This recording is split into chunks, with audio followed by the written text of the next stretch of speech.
Daming damo. Maraming lilinisan. Ayan, hanggang dun yan sa likod.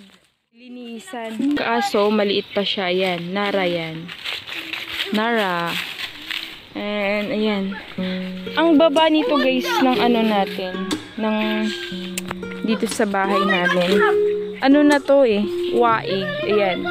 Kumbaga sapa. Ngayon, pag summer, wala siyang tubig. Wala siyang tubig pag summer. Pero pag ano, pag hindi na ano guys, pag tag-ulan na yun, talagang ang lalim dito, delikado pag yung anak namin na maano dito. Kaya pag dito na kami titira, talagang lalagyan namin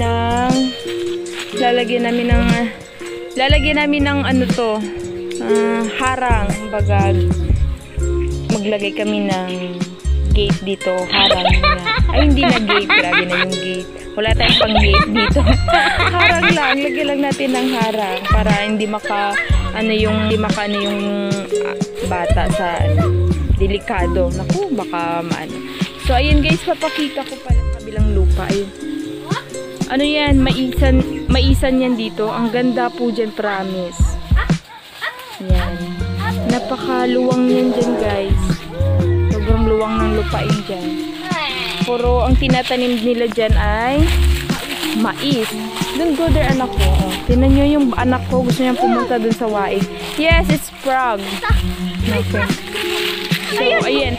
Actually guys, maraming kawayan dito sa ano namin. Sa magiging bahay na namin dito sa... Ayan. Kawayan yan. Kawayan. Meron din doon. Meron din dyan. Meron din doon. Marami. Ayan. Marami na naman akong lilinisan. Ang laki ng mangga dito. Sa native mango. Ayan. May bayabas din tayo pero maraming bunga pero wala pang hinog. Actually guys, excited na akong tumira dito. Ang sarap kasi ng feeling na may ano ka. Alam niyo yun. May sarili kang bahay. Ayun. Alam ko marami kayo dyan na nakaka-relate. Ayan, marami akong linisan. Actually, ang linis na to dito eh. Kasi, ang bilis talaga tumubo.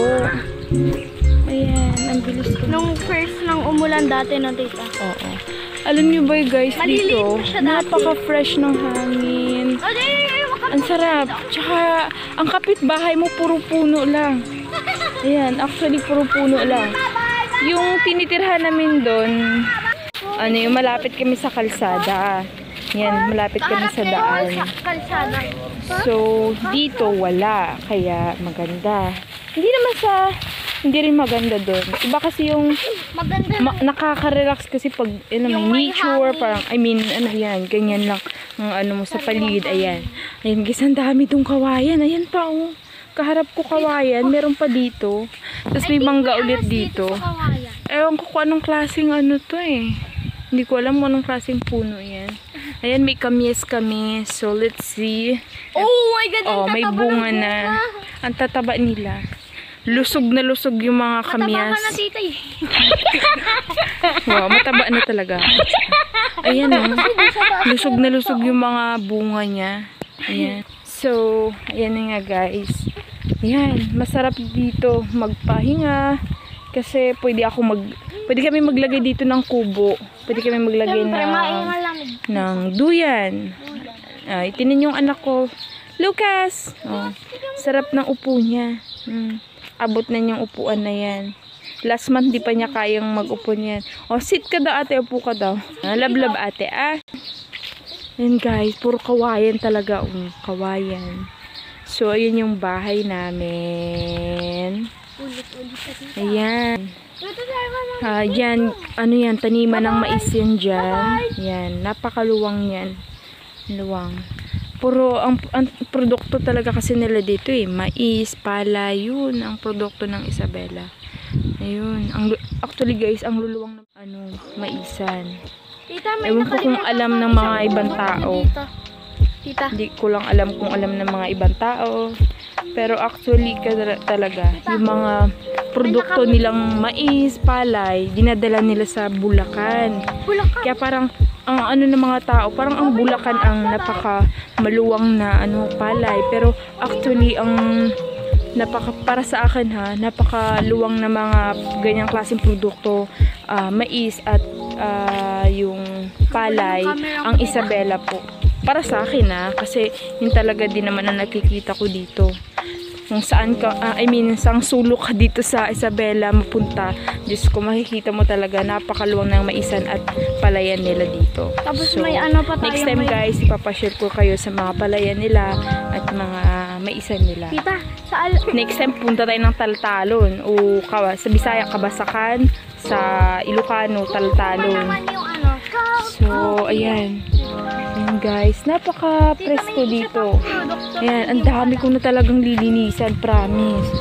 Mukhang kailangan ko ng kasama. Pero kayang-kaya naman siguro to. Kaya mo yan, pablikan sa Ayan yung bahay namin guys. Tapos ayun yung mga lilinisan ko. At ito. Ayan. Ayan. Diba? Oh, what happened? Halika, come here. Ayan guys. Ayan, nakita nyo na kung gano'n dami yung Biscuit ni Lucas. gano'n kadami yung lilinisan ko. Ayan. Lucas! Ayan, may mansanitas kami dun. Ano ba sa... Oo, mansanitas. Mansanitas sa Ilocano. Yes! Ayan. Ayan guys, hanggang dito na lang yung ating vlog. Kasi, kailangan ko mag-start ulit na maglinis. So, bye for now guys. And see you to my next vlog.